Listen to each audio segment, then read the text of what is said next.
Good evening. Topic अपना noun ही चल रहा है। नाउन कितने टाइप हो गए थे? 4 कंप्लीट हो गए हैं। कौन कौन से हो गए थे?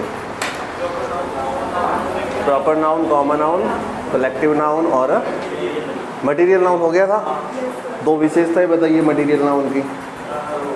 क्या ध्यान रखना है जब एग्ज़ाम के दौरान अगर क्वेश्चन आता है मटेरियल का? कौन सी चीज़ों का ध्यान रखना है जब आपके एग्ज़ाम आता है, एग्ज़ाम में क्वेश्चन आता है मटेरियल नाउन से?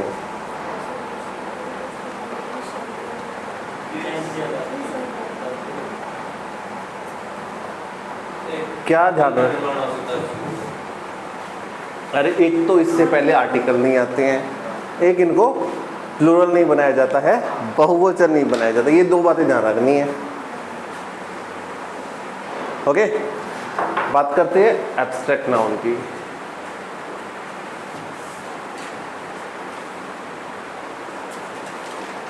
नाउन हिंदी में बोल देंगे इसको भाववाचक संज्ञा। कौन सी संज्ञा? भाववाचक संज्ञा।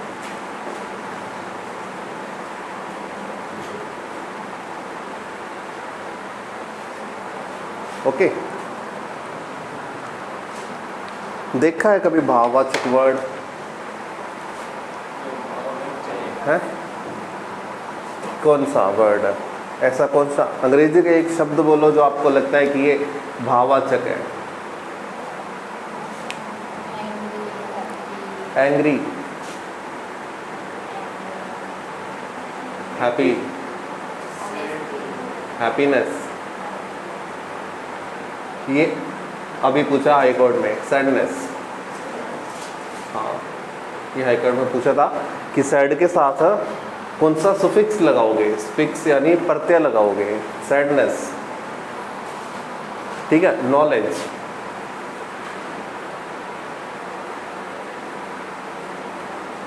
नॉलेज भी अपने आप में क्या है? एब्स्ट्रैक्ट नाउन है, भाववाचक संज्ञा है। और एग्रीमेंट,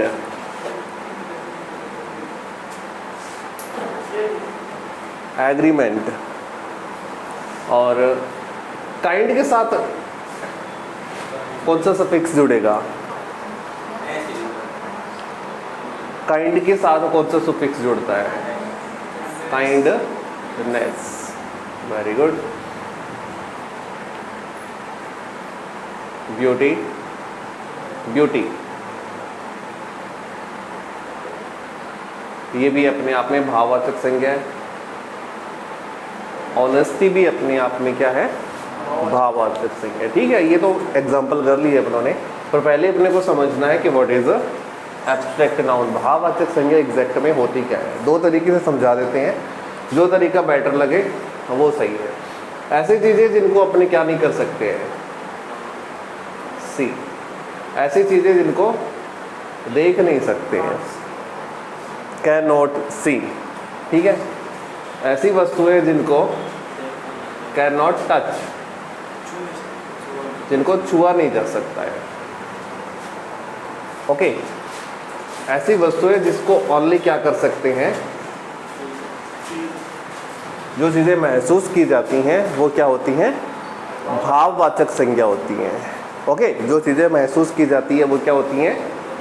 भाववाचक संज्ञा होती है। एंग्री, अगर कोई इंसान गुस्से में है तो कहते हैं ना तुम बड़ा गुस्से में दिख रहा है आज। दिख रहा है यानी कि महसूस हो रहा है, तो एंग्री है। ठीक है ना, आज मैं बड़ा खुश हूँ, हैप्पी हूँ। आज तुम बड़े खुश नज़र आ रहे हो, क्या बोलते हैं? आज तुम खुश नज़र आ रहे हो, तो हैप्पीनेस। सैडनेस, दुखी हो गया। नॉलेज, ज्ञान। किसी का ज्ञान किसी से मिलते हो तभी पता चलता है कि इसको नॉलेज है या नहीं है। ठीक है। एग्रीमेंट, समझौता। काइंडनेस, दयालुता।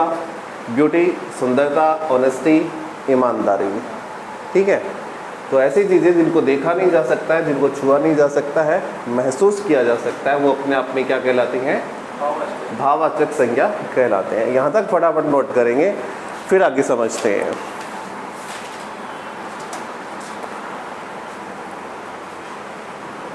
लास्ट नाउन का टाइप चल रहा है जिसका नाम है भाववाचक संज्ञा।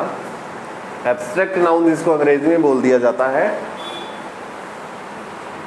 कहते किसी हैं तो नॉर्मल तरीके से समझे तो ऐसी चीज़ें जिनको देखा नहीं जा सकता है, जिनको छुआ नहीं जा सकता है, सिर्फ महसूस किया जा सकता है, तो वो एब्स्ट्रैक्ट नाउन कहलाते हैं। More examples: angry, happiness, sadness, knowledge, agreement, kindness, beauty और ऑनेस्टी। ये कुछ एग्जाम्पल थे इसके।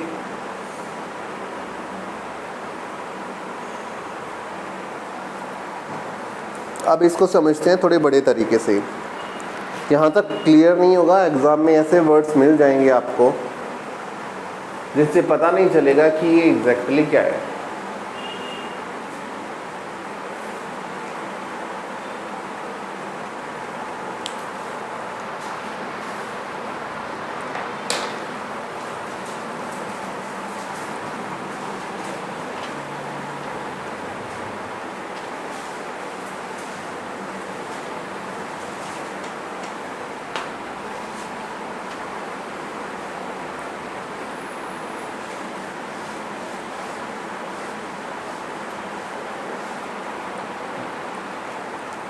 एक इस बार क्वेश्चन आया था, ऑप्शन था loss, loss, loose,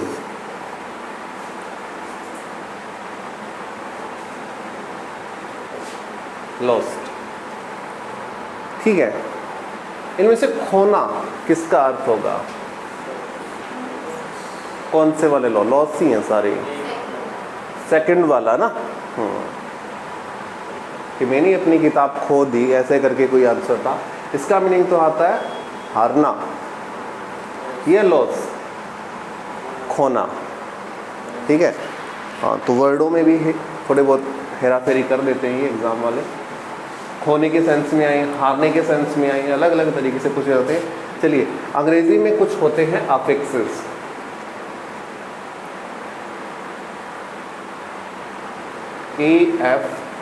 AFFIXES, affixes। ठीक है, हिंदी में इनको बोल दिया जाता है, क्या बोला जाता है? शब्दांश। ये अफिक्सेस जो होती है ना, ये सेमी वर्ड होती है। सेमी वर्ड्स मीन्स वो वर्ड्स जिनका खुद का कोई सेल्फ मीनिंग नहीं होता है। सेल्फ मीनिंग नहीं होता, खुद का कोई अर्थ ना हो। ठीक है, तो मैं वर्ड लिखता हूं इम, इसका कोई खुद का मतलब है, अर्थ है, इम का नहीं है। डिस,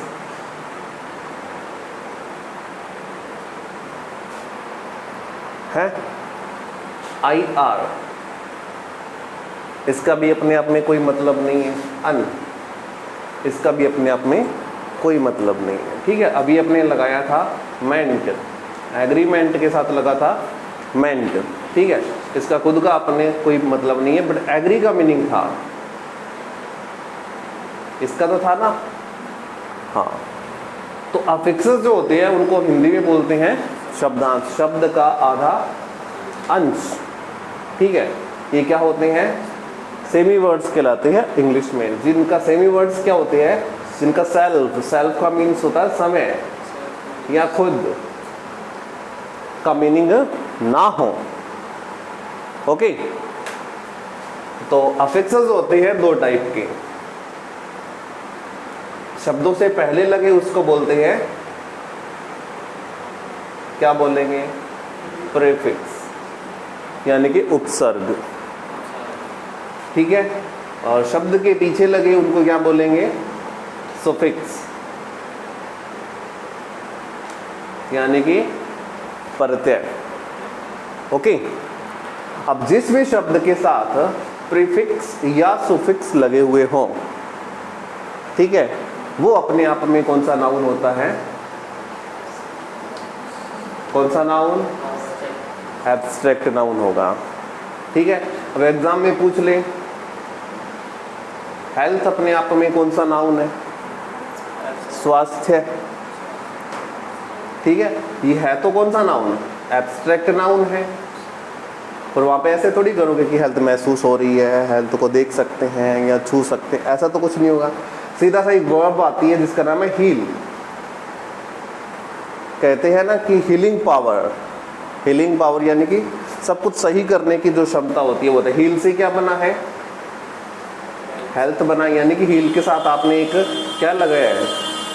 सुफिक्स लगाया है, TH, ठीक है। तो डाई के साथ क्या लगाते हैं? डेथ बना देते हैं ना, डाई से क्या बनाते हैं?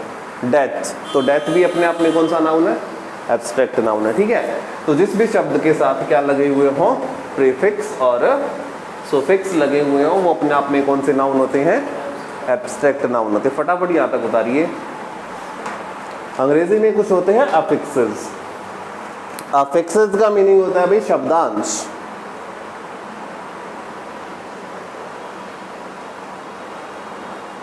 यानी कि अफिक्सेस अपने आप में सेमी वर्ड्स होते हैं, सेमी वर्ड्स। अब कोई पूछे व्हाट इज सेमी वर्ड, तो सेमी वर्ड्स होते हैं वे वर्ड जिनका सेल्फ मीनिंग नहीं होता है, खुद का अपना मीनिंग ना हो। अफिक्सेस दो टाइप के होते हैं, एक प्रीफिक्स होता है और एक सफिक्स होते हैं।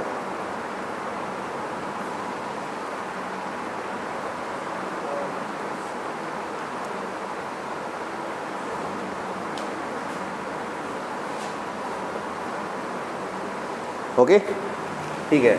कुछ देखते हैं अफिक्सेस और सुफिक्सेस।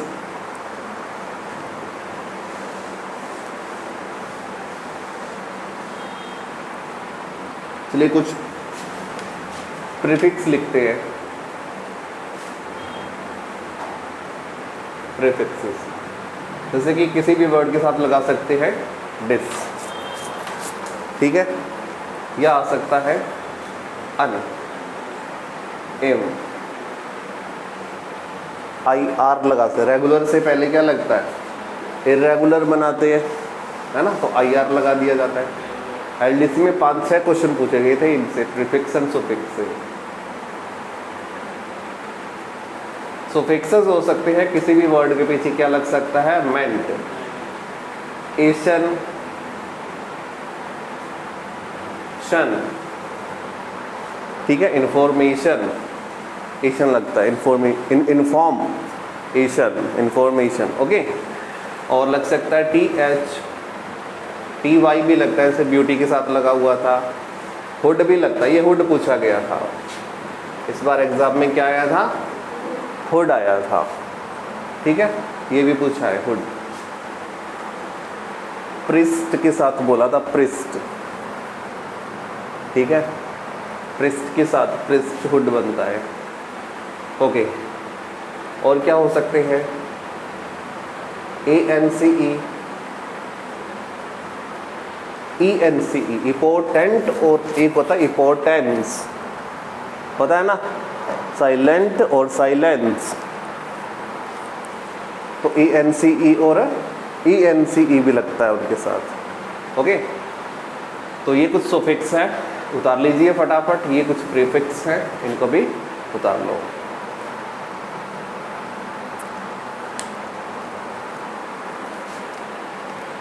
प्रीफिक्स में फर्स्ट है डिस, ऑनेस्ट के साथ डिसऑनेस्ट बना सकते हैं। अन, इम्पोर्टेंट, अनइम्पोर्टेंट बनता है। पॉसिबल को इम्पॉसिबल बनाया जाता है। रेगुलर को इरेगुलर बना सकते हैं। मेंट भी लगता है, एग्रीमेंट, इंफॉर्मेशन, नॉलेज भी वर्ड है, नॉलेज के साथ, नो के साथ लगता है लेज, लेज,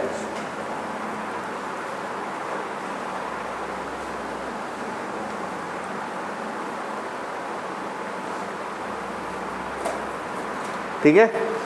अब एक वर्ड लिखा हुआ है जैसे कि नॉलेज, नॉलेज, इससे पहले आपको प्रीफिक्स लगाना हो तो कौन सा लगाएंगे?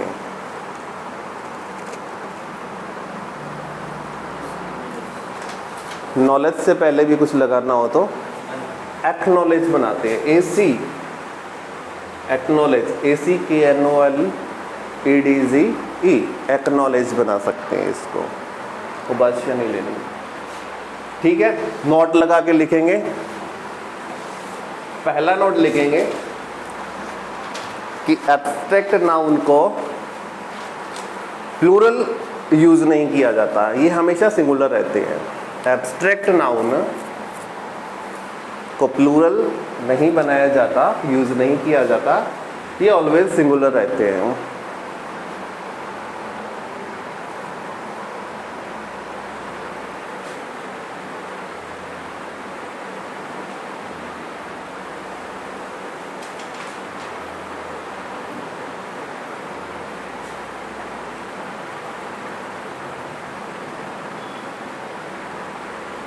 दूसरा लिखेंगे, इनसे पहले आर्टिकल का यूज नहीं करेंगे।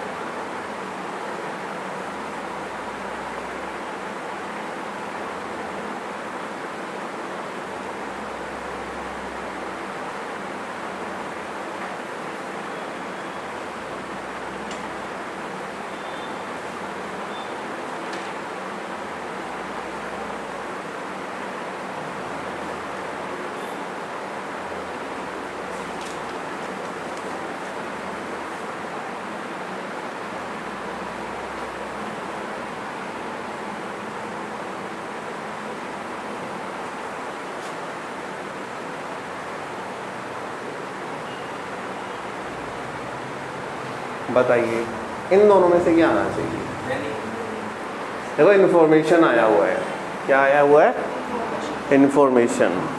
Okay, she gave me a या मैनी हिडन, हिडन यानी कि गुप्त, हिडन मतलब गुप्त इन्फॉर्मेशन दी गई जो थी मेरे लिए बहुत ही यूजफुल। क्या आना चाहिए? मैनी आएगा तो फिर ये वोज गलत है, मैनी आएगा तो फिर ये वोज गलत है, ए आएगा तो ये वोज सही है। देखो मैनी का मतलब है कुछ, मैनी के बाद में जो नाउन आता है वो प्लूरल आता है। वो कैसा आता है? प्लूरल आता है। कहने का मतलब अगर मैनी आएगा तो ये इन्फॉर्मेशन जो है ये अपने आप में बहुवचन है, एक से ज़्यादा इन्फॉर्मेशन सूचना आपको दी गई है। ठीक है, ए आता है तो आपको एक गुप्त सूचना दी गई है जो आपके लिए थी बड़ी ही यूजफुल। ओके, तो वो बता रहा है कि मैनी ना आकर कौन आएगा? ए आएगा। नहीं क्लियर? हो गया क्लियर? हाँ जी बोलिए, क्लियर हुआ? आर्टिकल तो हिडन से पहले आया हुआ है, एच को देखकर आ रहा है। हिडन इसमें एडजेक्टिव लगा हुआ है, एडजेक्टिव के बाद कौन आया हुआ है? इंफॉर्मेशन आई हुई है। ठीक है, एक गुप्त सूचना दी गई उसके द्वारा जो थी मेरे लिए बहुत ही इंपॉर्टेंट, तो हिडन इंफॉर्मेशन। आगे बात समझ में? उतार लो फटाफट।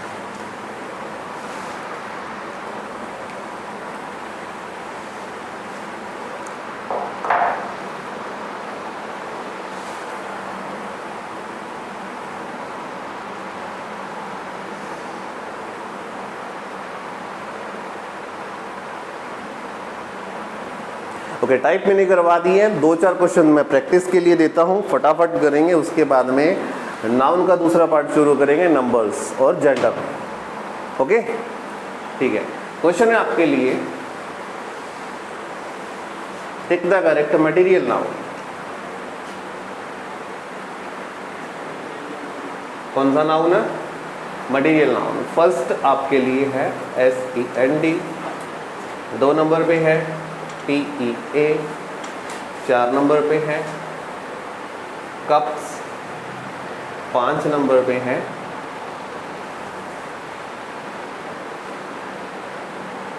वॉच। 4 ये बताएंगे। फिर और लिख रहा हूँ, मटेरियल नाउन ही बताना है इसमें और इसमें भी मटेरियल नाउन बताना है। Okay,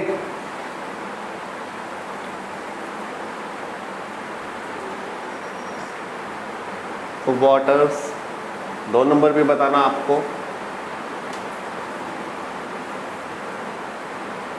buses 3 number,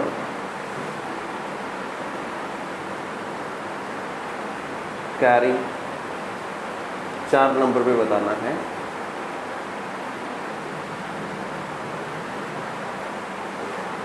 water. यहां पर भी मटेरियल नाउन आपको सेलेक्ट करना है।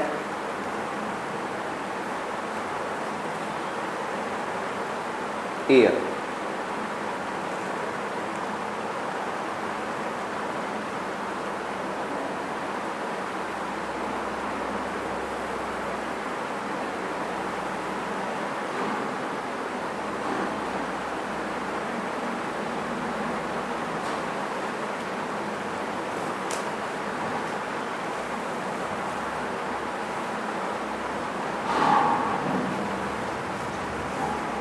बताइए इन चारों में से बताइए कि मटेरियल नाउन कौन सा है।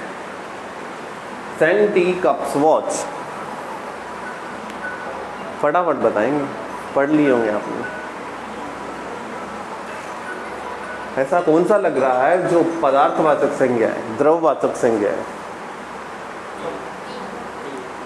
टी, कप या वॉच या सैंड? ये तो नहीं हो सकता, ये अपने आप में क्या है,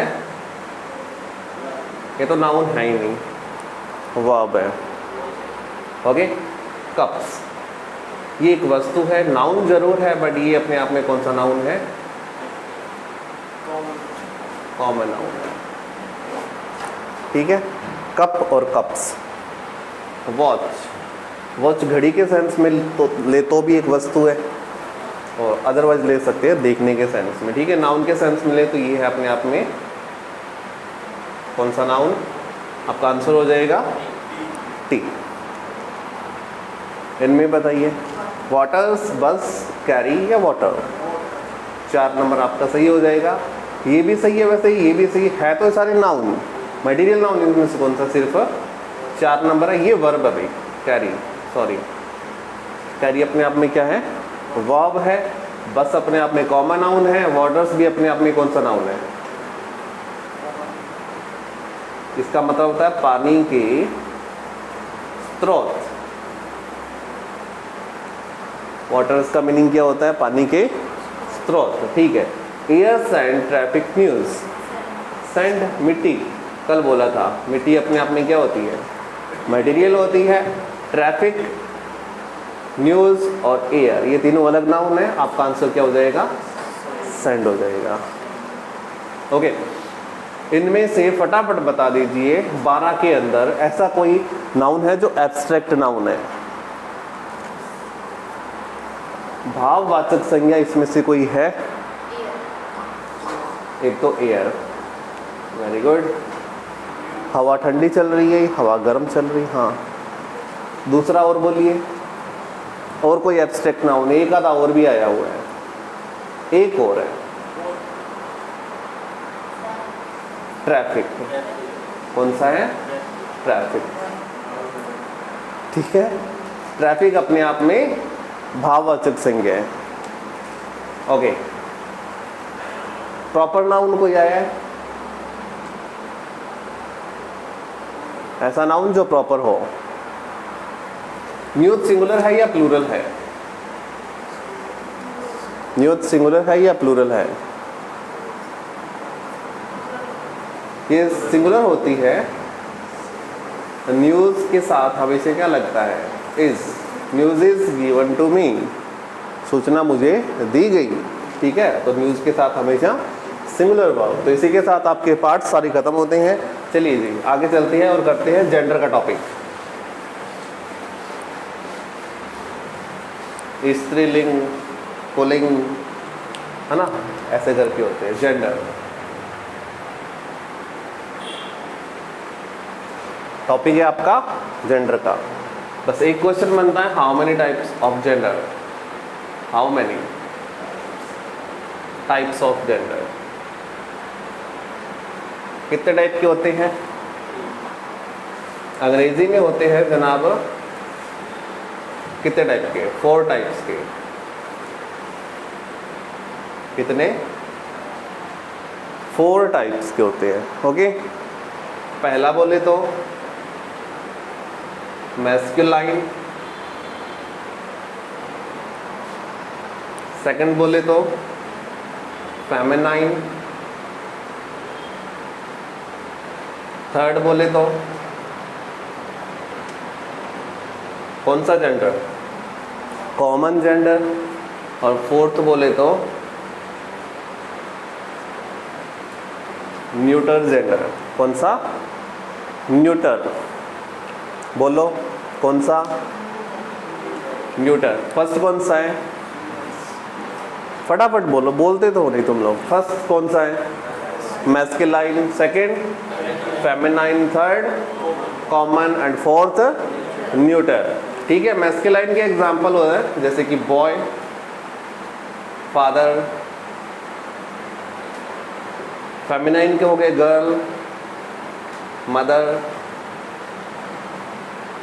कॉमन जेंडर ऐसे नाम जिनसे पता ना चले कि ये महिला है या पुरुष है, जैसे कि टीचर वर्ड से पता नहीं चल रहा है कि ये महिला है या पुरुष है। डॉक्टर,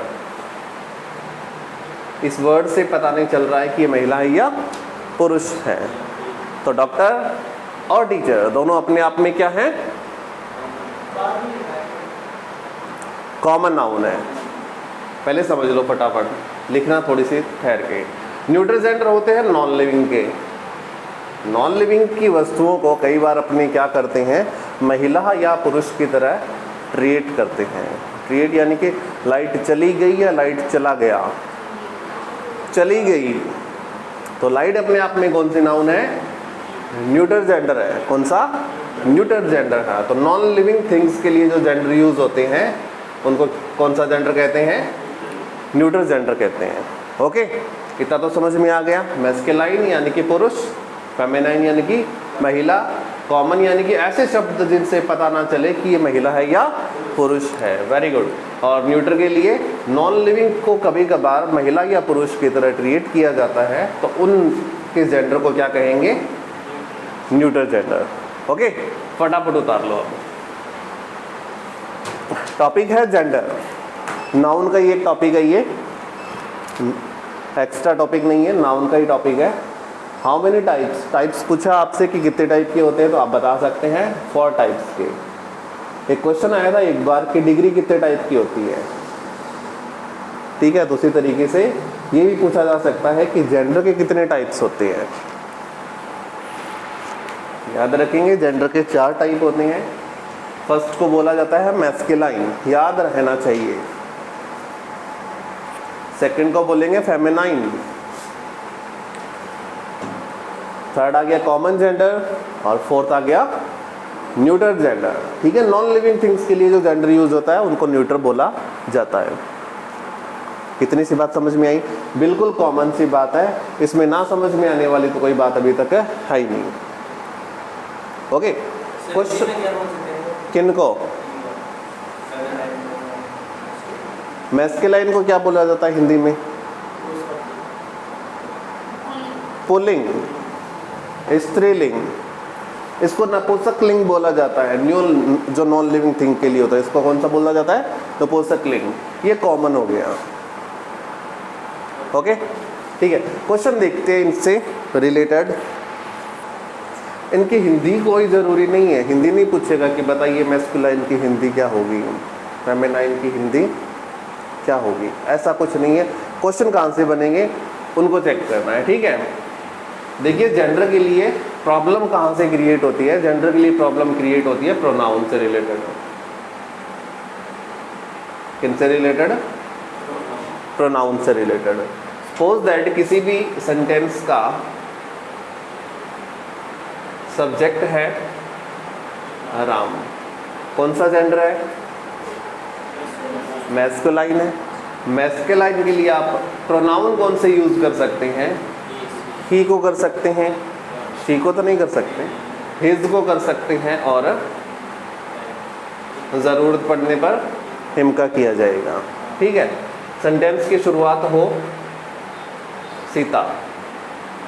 फेमिनाइन के लिए यूज कर सकते हैं शी, हर और हर। ये हर दोनों अपनी अपनी जगह पर अलग अलग है। ठीक है, सेम ही नहीं है, ये दोनों में अंतर है इनमें। तो ये क्लियर हुआ और ये क्लियर हुआ कि मैस्कुलाइन के लिए प्रोनाउन आते हैं ही, हिज, हिम वाले, फेमिनाइन के लिए आते हैं शी, हर वाले। ठीक है, इन दोनों की प्रॉब्लम अभी बताया है। ठीक है, तो शुरुआत करते हैं कि जब कॉमन जेंडर से अगर सेंटेंस की शुरुआत होती है, लाइक एस उतार लिए थे ना वो वाले। ठीक है, सेंटेंस शुरू हुआ है teacher is teaching in dash class. एक तो ये वाक्य है। दूसरा वाक्य है teachers are teaching in dash class. Okay, दोनों के अंतर ये है कि पहले वाला सेंटेंस सिंगुलर है, दूसरे वाला सेंटेंस प्लूरल है, क्योंकि यहाँ पर टीचर सिंगुलर है, इज भी सिंगुलर है। यहाँ पे टीचर्स लिखा हुआ प्लूरल है, यहाँ पर वर्ब लगा रखी है आर, जो प्लूरल होती है। ठीक है, अब आपसे बोलता है कि पहले सेंटेंस के लिए आप प्रोनाउन को फिट कीजिए। प्रोनाउन यानी कि ए नंबर पे बोलता है कि हिज लगाइए, बी नंबर पे बोलता है कि हर लगाइए, सी नंबर पे बोलता है कि इट्स लगाइए, और डी नंबर पे बोलता है कि देयर लगाइए। एक नंबर के लिए कौन सा सुटेबल रहेगा? इसको क्या माने? इसको महिला माने या पुरुष माने? कॉमन मान ले। ठीक है, कॉमन मान लिया, तो इनमें से कॉमन के लिए कौन सा आएगा? इनमें कॉमन के लिए कौन सा आएगा? ठीक है, चेक करते हैं। देखो, इट्स को काट सकते हैं। सबसे पहले किसको काट देंगे? इट्स को नेग्लेक्ट करेंगे। ये कब आता है? जब आपका सब्जेक्ट कैसा होगा? नॉन लिविंग के साथ साथ कैसा होना चाहिए? कैसा होना चाहिए? सिंगुलर होना चाहिए। इट्स कब आता है? जब आपका सब्जेक्ट कैसा हो? नॉन लिविंग हो और सिंगुलर भी हो। क्या बात समझ में आ गई? ठीक है, देयर का यूज कब करेंगे? जब आपका सब्जेक्ट कैसा होगा? प्लूरल होगा। कैसा होगा? प्लूरल। तो फर्स्ट का सब्जेक्ट तो क्या है? सिंगुलर है, इसलिए 4 को भी काट देते। अब एक महिला और एक पुरुष है, तो ऐसे वाक्यों में प्राथमिकता दी जाती है किसको? पुरुष को। किसको दी जाती है? पुरुष को। अगर ऑप्शन में हिज ना हो, फिर आपका ऑप्शन क्या बन जाएगा? हर बन जाएगा। बात क्लियर है? तो फर्स्ट के लिए आंसर जाता है हिज। ये जो टीचर हैं, इसको क्या मान के चलेंगे? एक पुरुष मान के चलेंगे। अगर ऑप्शन में नहीं है हिज, तो अपने क्या कर देंगे? हर कर देंगे। ओके, और यहाँ पर ये प्लूरल है ही, तो प्लूरल के लिए कौन सा आ जाएगा? देयर आ जाएगा। बस फटाफट उतार लीजिए, नोट लगा के पहले तो वो लिखिए कि अगर किसी वाक्य की शुरुआत कॉमन जेंडर से हो, अगर किसी वाक्य की शुरुआत कॉमन जेंडर से हो,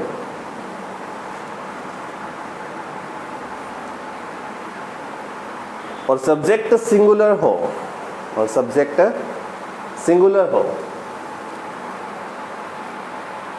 हिंदी में कहते हैं प्राथमिकता, और इंग्लिश में बोल देते हैं प्रायोरिटी या प्रेफरेंस। ठीक है, तो प्राथमिकता हिज को देंगे, प्राथमिकता हिज को देंगे। ओके, पहला सेंटेंस उतार लेंगे एग्जाम्पल के लिए teacher is teaching in his class. और हिज को राउंड अप कर लेना कि देखो हिज लगा रखा है। Teacher is teaching in his class. अध्यापक अपनी क्लास में पढ़ा रहा है।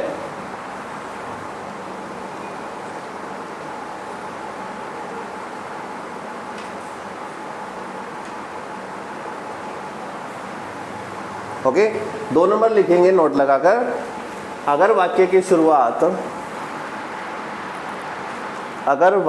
शुरुआत प्लूरल कॉमन जेंडर से हो, अगर वाक्य की शुरुआत प्लूरल कॉमन जेंडर से हो तो उसके लिए प्रोनाउन देयर का यूज करेंगे। तो उसके लिए प्रोनाउन देयर का यूज करेंगे।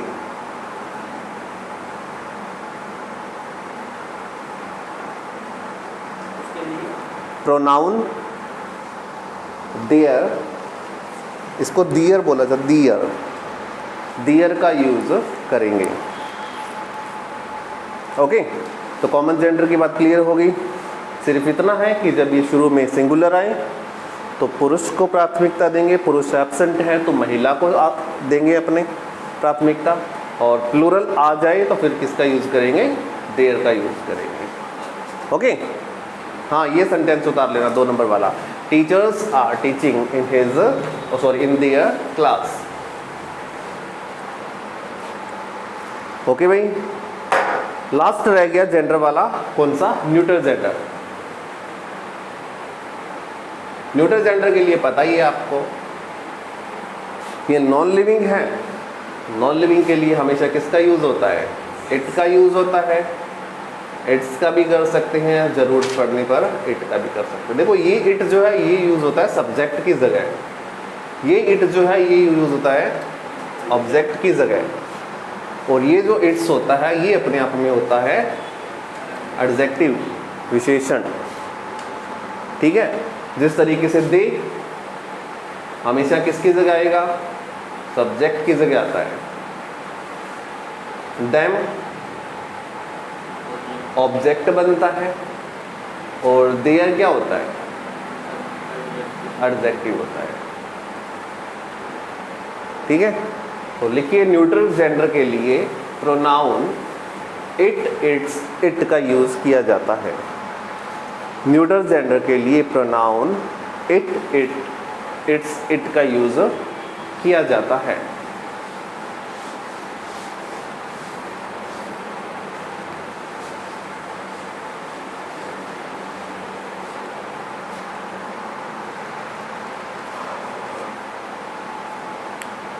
ओके भाई, छोटा सा टॉपिक था, कंप्लीट हो गया है। एग्जाम में कभी कभार 1-2 क्वेश्चन इनसे देखने से मिल जाते हैं। ओके, आज एक अच्छे से टॉपिक की शुरुआत करते हैं, नाउन का ही पार्ट है।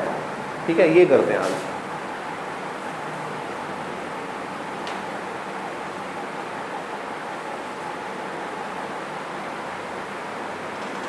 अपोस्ट्रोफीज। एलडीसी में पर्सन पूछा गया था, एक ही क्वेश्चन आया था और पूछा गया था, एक क्वेश्चन दे दिया गया और 4 ऑप्शन दिए गए, और पूछा गया कि ये क्वेश्चन सही है तो नो इम्प्रूवमेंट था, 4 नंबर ऑप्शन। ये क्वेश्चन सही नहीं है तो 1, 2, 3 जो ऑप्शन है उनमें से सही कौन सा है। ठीक है, अपोस्ट्रोफ से पूछा गया है अ कंट्रीज मेंबर्स,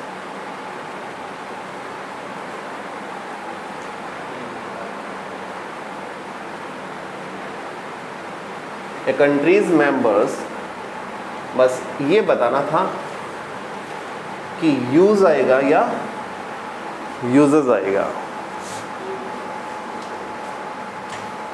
पूछा गया था कि यूज आएगा या यूजेस आएगा। 3 नंबर ऑप्शन उसके अंदर बिल्कुल सही था। कंट्री कितनी है, 1 है, तो 1 के लिए सिंगुलर वर्ब आप बताएंगे। सिंगुलर वर्ब कौन सी इन दोनों में से, यूजेस, वेरी गुड। वर्ब के साथ, मेन वर्ब के साथ क्या लगा दे, एस या ईएस लगा दे तो क्या बन जाएगी, सिंगुलर बनेंगे, तो आपका आंसर क्या हो जाएगा, यूजेस। कंट्रीज मेंबर्स यूजेस ठीक है, उसके बाद बताइए इट्स लगाऊं या देयर लगाऊं? इट्स लगाऊं या देयर लगाऊं?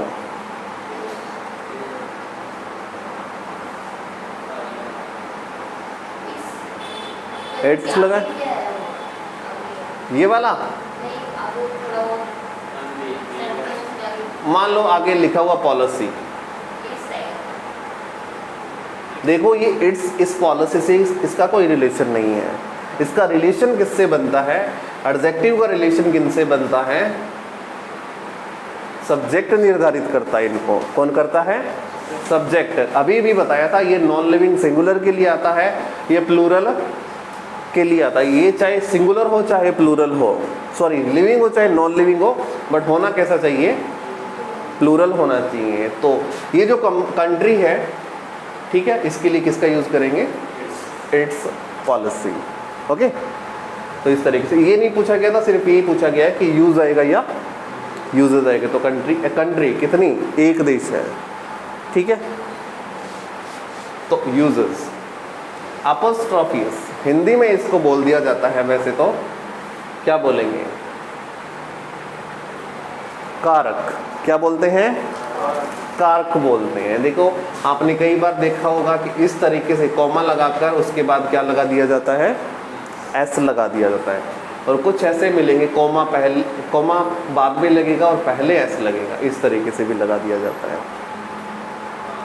ओके, ठीक है। तो चेक करते हैं अपने, जैसे लिखा हुआ है, पहले इन दोनों को चेक करते हैं कि ये दोनों ऐसे क्यों आते हैं, सही कौन सा मानेंगे। ठीक है, राम, क्या लिखा? राम।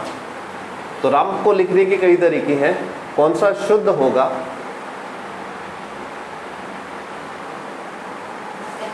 ये वाला या ये वाला? सेकंड वाला। कौन सा? सेकंड वाला। देखिए जिन नाम को, जिन संज्ञा को, जिन नाउन को ऑलवेज कैसा यूज करते हैं? सिंगुलर यूज करते हैं, उनके साथ तो इस तरीके से लगाएंगे, क्योंकि पहले एस लगा देंगे तो ये वर्ड अपने आप में क्या बन जाएगा? प्लूरल बन गया ये, और राम अपने आप में बहुवचन बन ही नहीं सकता है, इसलिए पहले क्या कॉमा लगाएंगे और फिर क्या लगाएंगे? एस लगाएंगे। बात समझ में आई?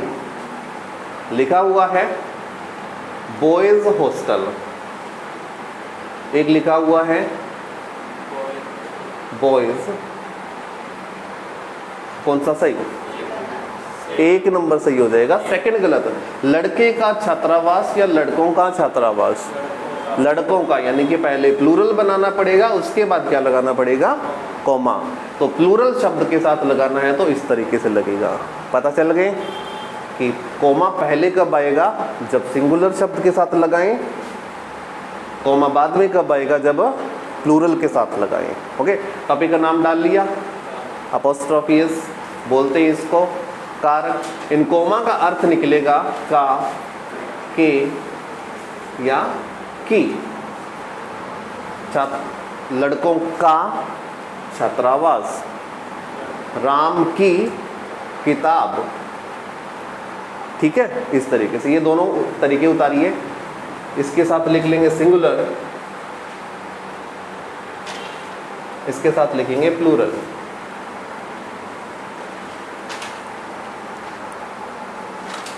ओके, नाउन का थर्ड नंबर पार्ट शुरू किया अपनों ने। नाम है इसका apostrophes, important topic for SSC and all exams. Hindi में इसको बोलते हैं कारक। कॉमा लग के एस लगे या एस लगकर कॉमा लगे, दो तरीके हैं लगने के अपोस्ट्रोफियस, एक सिंगुलर के साथ और एक प्लूरल के साथ। ठीक है, नोट लगाएंगे और एक नंबर लिखेंगे कि अपोस्ट्रोफियस का यूज हमेशा नाउन के साथ किया जाता है। अपोस्ट्रोफियस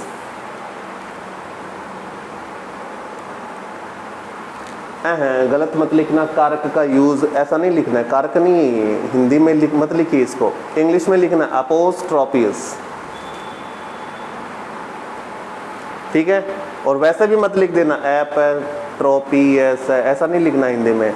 इंग्लिश की स्पेलिंग लिखनी है ये वाली, ये लिखी है ना, पहले कारक लिखा था, कारक नहीं लिखना, ये कारक छोड़िए, इसको हटा देते हैं। अपोस्ट्रोफियस हाँ, अपोस्ट्रोफिस का यूज हमेशा नाउन के साथ किया जाता है। अपोस्ट्रोफिस का यूज हमेशा नाउन के साथ किया जाता है। तो एक बात पता चली, ये जो कोमा कोमा लगे होते हैं तो इनको चेक करना होता है। एग्जाम में अगर ये आ गए तो इनको चेक करना है, सिर्फ 20 सेकंड रुकना और देखना है कि जो ये लगा हुआ शब्द है ये नाउन है या नहीं है। कई बार गलती सीधी सी दे देगा कि एडजेक्टिव के साथ लगा देगा, एडवर्ब के साथ लगा देगा, उनके साथ तो लगते ही नहीं है। किसके साथ लगेंगे? नाउन के साथ लगेंगे। शाबाश।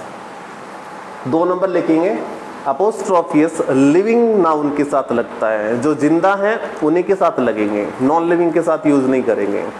अपोस्ट्रोफियस का यूज लिविंग नाउन के साथ किया जाता है। लिविंग, सजीव, लिविंग नाउन के साथ किया जाता है।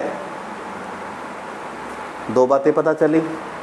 पहली थी कि ये शब्द नाउन होना चाहिए, दूसरा था कि ये शब्द लिविंग होना चाहिए।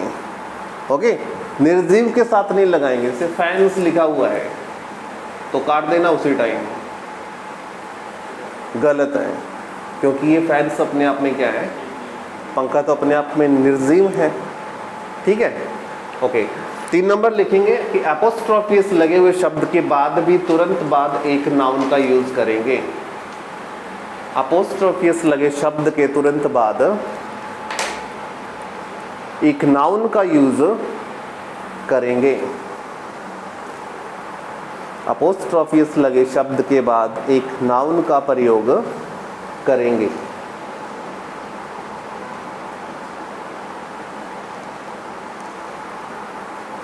ओके, ठीक है।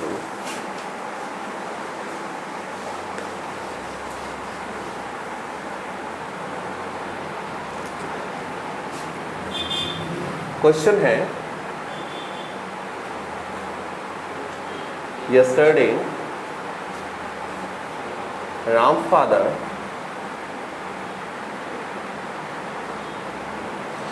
was going to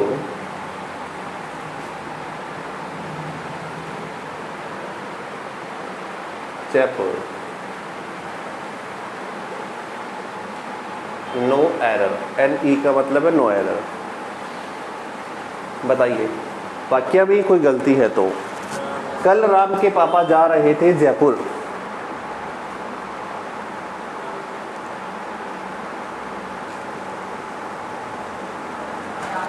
very good. 2 चीजें यहाँ पे एक साथ नहीं आ सकते। देखो, एक तो आया हुआ है राम, एक आया हुआ है फादर।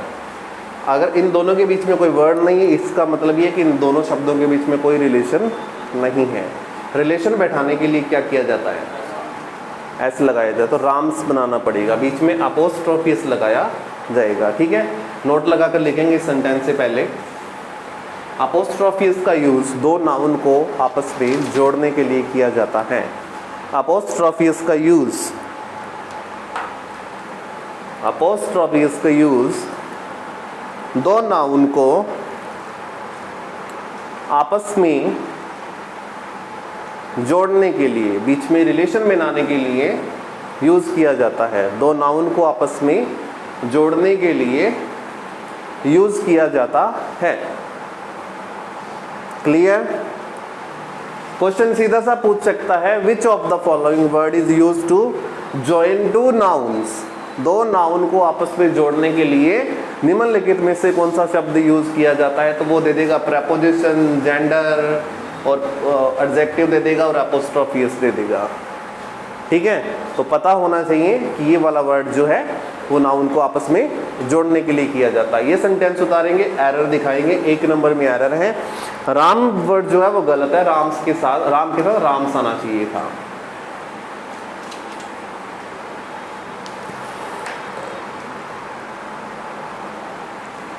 तो बनेगा, yesterday Ram's father was going to Jaipur.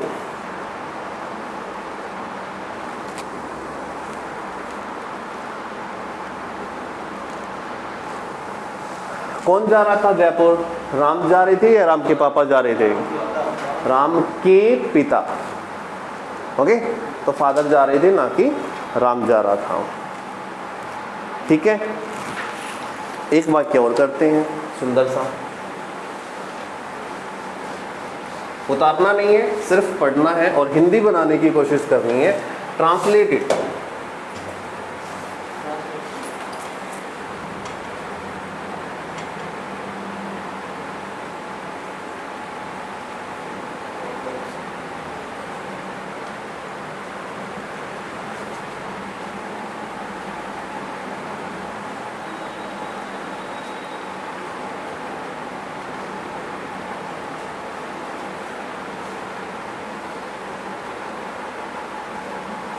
Table's leg have been broken by his brother. Table की टांगें तोड़ दी गई उसके भाई के द्वारा। ओके, तो गलती दिख गई होगी। कहाँ दिखी? 1 नंबर में दिखी, क्योंकि टेबल एक नॉन लिविंग है और नॉन लिविंग के साथ कभी भी क्या नहीं यूज़ करेंगे, एस का यूज़ नहीं करेंगे। ठीक है, एसएससी में ऐसे क्वेश्चन एरर में भी पूछे जा सकते हैं, या वो पूछ सकता है इम्प्रूवमेंट। इम्प्रूवमेंट का मीनिंग होता है क्या करना? सुधार करना, वाक्य में सुधार करना। वो आपको कहेगा, इसको डार्क वर्ड कर देगा या इसके नीचे अंडरलाइन कर देगा और कहेगा कि ये शब्द आपकी नज़र में सही है, तो ऑप्शन है आपके लिए नो इम्प्रूवमेंट। क्या है? No improvement. अन्यथा आप इस वर्ड को सही करेंगे।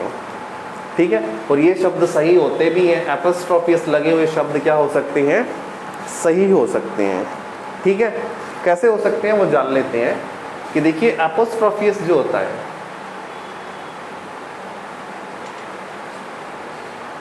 उसके जैसा ही एक अंग्रेजी में शब्द और है जिसको बोला जाता है ओ एफ, ऑफ। क्या बोल दिया जाता है?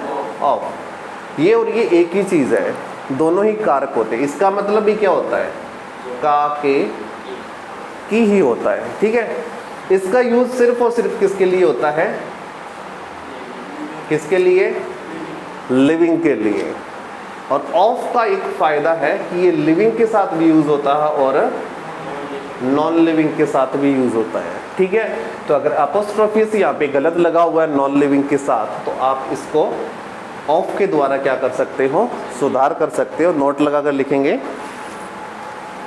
अपोस्ट्रोफियस को रिप्लेस करने के लिए, अपोस्ट्रोफियस को रिप्लेस यानी कि उसकी स्थान पर बदलना, रिप्लेस करना, replace, PLACE, replace.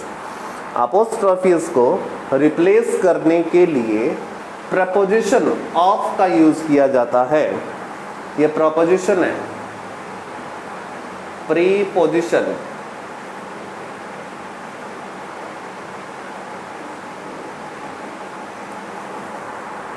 Preposition of का यूज किया जाता है। किसका यूज? ऑफ का यूज करते हैं। शाबाश। ठीक है, अब एग्जाम्पल लिख लीजिए फटाफट। पहले table's leg have been broken by his brother. पहले तो आप इसको गलत ही करेंगे, एक बार उतारेंगे और 1 नंबर को टिक कर देंगे कि ये पार्ट गलत है। Table's leg have been broken by his brother. Table की टांगे तोड़ दी गई उसके भाई के द्वारा। ओके, आपको ऑप्शन देता है वो 1 number. Tables of legs. 2 number देता है leg of tables. Okay, 3 number लिखता है लेग्स ऑफ टेबल और 4 नंबर लिखता है लेग्स ऑफ टेबल्स। आपकी नजर में, इन योर साइट, नजर को क्या बोलते हैं? Sight, SIGHT, sight. चलिए, in your sight which is the correct answer? Very good. Sight थोड़ी कम मजबूत कीजिए अपनी, 3 नंबर आंसर हो जाएगा। 4 नंबर इसलिए नहीं होगा क्योंकि यहाँ पे लिखा हुआ टेबल सिंगुलर है या प्लूरल है? बताओ।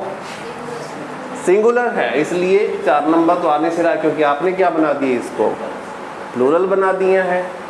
ठीक है, आप ऑफ लगाते हैं ना तो दूसरे वाला शब्द पहले लिखते हैं और पहले वाले को 2 नंबर पे लिखते हैं।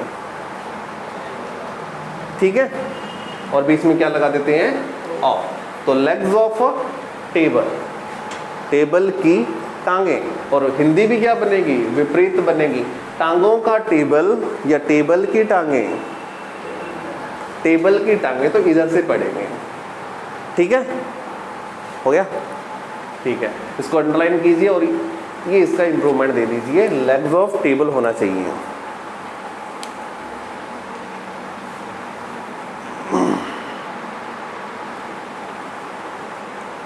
अपोस्ट्रोफियस का लास्ट पॉइंट करेंगे अभी, और इसी के साथ ये टॉपिक यहीं पर ख़त्म कर देंगे। सिर्फ एक पॉइंट बचा हुआ है जो अपने अभी कर लेते हैं।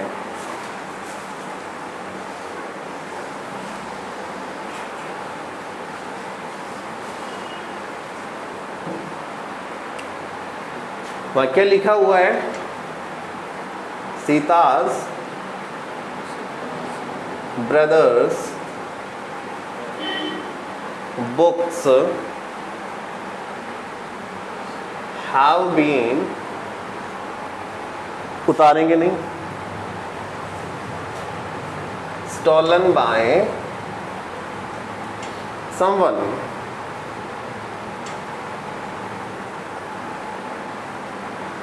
Sita's brothers books have been stolen by someone। Okay, आपको ये सेंटेंस मिला। अपोस्ट्रोफियस कितने दिख रहे हैं आपको? एक सीता के साथ और एक ब्रदर के साथ दिख रहा है ना? ओके, तो देखिए 2 लगातार नाउन के साथ अपोस्ट्रोफियस का यूज नहीं करेंगे। नोट लगा देंगे और लिख लेंगे कि अपोस्ट्रोफियस का यूज 2 लगातार कॉन्टिन्यूस नाउन के साथ नहीं किया जाता है। अपोस्ट्रोफियस का यूज 2 लगातार 2 कंटिन्यू नाउन के साथ नहीं किया जाता है। अपोस्ट्रोफियस का यूज 2 कंटिन्यू नाउन के साथ नहीं किया जाता है। सेंटेंस नहीं उतारेंगे, पहले इसको सही करेंगे। ओके, इसको भी क्या करना पड़ेगा, आपको इंप्रूवमेंट करना पड़ेगा, सुधार करना पड़ेगा इस पूरे शब्द में। क्या सुधार हो सकता है?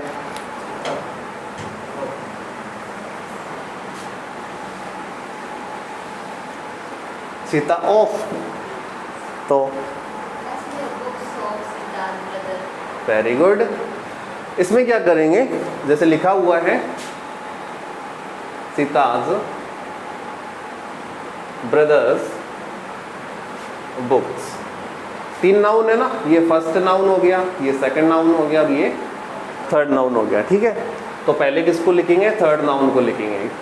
थर्ड नाउन कौन सा हो गया, बुक्स। अपोस्ट्रोफियस को रिप्लेस कौन करता है, ऑफ करता है ना। तो जो सेकंड नाउन के साथ अपोस्ट्रोफियस लिखा हुआ है उसको काट कर उसकी जगह क्या लिख देंगे, ऑफ। ठीक है, फिर 1 नंबर वाला नाउन लिखेंगे पूरा का पूरा, सीताज। एपोस्ट्रोफियस तो कट ही गया, तो पीछे क्या बचा, ब्रदर। तो बन जाएगा बुक्स ऑफ सीताज ब्रदर। बात समझ में आई? पहले क्या लिखेंगे, 3 नंबर नाउन को यहाँ लेके आएंगे, 2 नंबर वाले का एपोस्ट्रोफ हटा देंगे और बना देंगे ऑफ। फिर 1 नंबर वाले को पूरा पूरा लिख देंगे और फिर बीच वाले को यहाँ लिख देंगे। ओके, आप उतारिए, एक आधी प्रैक्टिस और करवा देता हूँ इसकी फटाफट। क्वेश्चन था, सीता's brothers books have been stolen by someone. बनता था कि सीता के भाई की किताबें किसी के द्वारा चुरा ली गई। पर way of sentence is wrong, गलत है, because apostrophe is use can't with two continuous noun, दो लगातार नाउन के साथ यूज नहीं कर सकते. So there is the improvement that you will have to select first third number point book, remove the apostrophes and write the of. After then write the first noun, that is sitas, and after then use the second noun without of and apostrophe is that brother. The correct answer is books of sitas brother.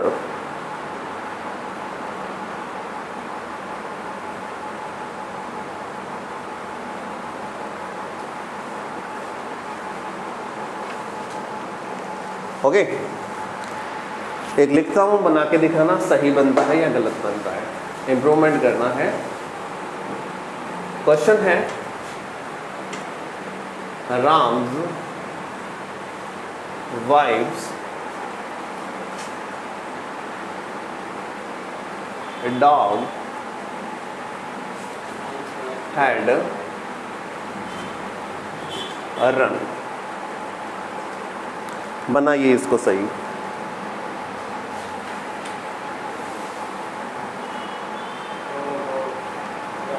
पहले किसको देखो, तीन noun कौन कौन सी है, Ram's wife dogs. पहले की कौन सा लिखेंगे, डॉग. एपोस्ट्रोफी इसको हटाएंगे और क्या लिखेंगे, ऑफ राम्स, और लास्ट में आ जाएगा वाइफ. ओके तो बन जाएगा dog of Ram's wife had run, भाग गया. ओके इस तरीके से बना, इजी तो है. तो इसी के साथ नाउन का जो चैप्टर था उसके 3 पॉइंट मैंने करवा दिए हैं. फर्स्ट उसका टाइप करवा दिया है, सेकंड इज जेंडर और third is apostrophes. 2 points are remaining, अभी भी पड़े हुए हैं. कौन सा, एक तो नंबर्स और एक करवाना है कंपाउंड नाउन. तो एक पूरी क्लास इसके लिए चाहिए. तो मंडे को टिल मंडे ये दोनों टॉपिक अपनी क्या कर लेंगे, ख़त्म कर लेंगे. तो मंडे को नाउन का चैप्टर ख़त्म हो जाएगा. ओके तो मिलते हैं आपसे मंडे को.